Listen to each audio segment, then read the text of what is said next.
Professor, eu me chamo Elmice Souza Gomes, sou aluna de Engenharia de Produção e hoje eu vou abordar o assunto sobre a Lei de Ohm.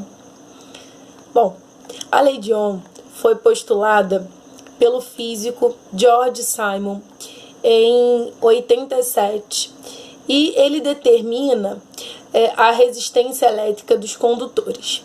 Bom, ele criou o conceito de resistência elétrica demonstrando que no condutor a corrente elétrica ela é diretamente proporcional à diferença do potencial aplicado. Por criar a lei, ele fundamentou para a elétrica e hoje é um fundamento da eletrônica analógica. Bom, sobre essas leis que Ohm criou, existe a corrente elétrica, que percorre como um condutor e é proporcional à voltagem aplicada em seus terminais.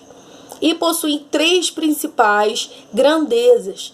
Essa lei comprova com a tensão, ela comprova com corrente e resistência elétrica, e elas estão diretamente ligadas.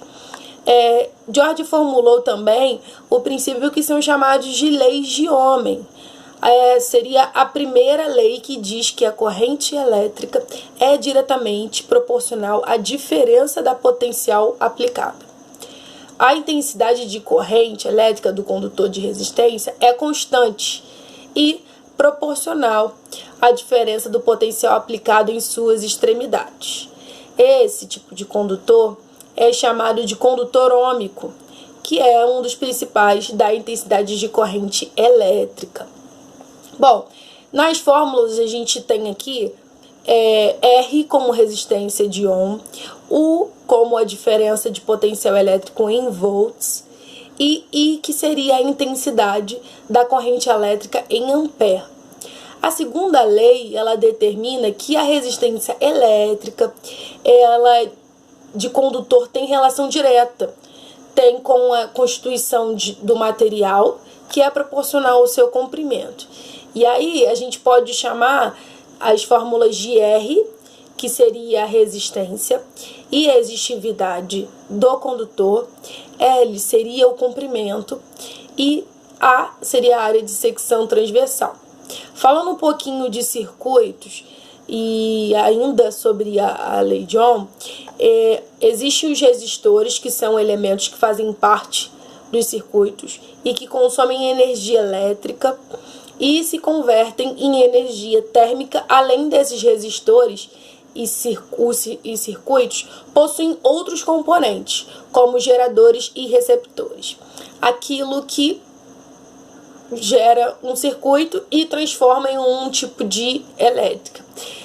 Exemplos disso seria uma pilha ou bateria, que se transformam em energia química e energia elétrica. Os receptores transformam energia elétrica em outra forma de energia. Um exemplo seria o receptor, que transforma a energia elétrica em térmica usando o efeito Joule, que também é chamado de resistor. E para finalizar, a gente tem os resistores, que são os que dificultam essa passagem de corrente. Quanto maior a resistência elétrica, menor será a corrente que passa pelo circuito, né? E a resistividade e condutividade são grandezas inversamente proporcionais. Bom, até aqui foi a minha pesquisa e até!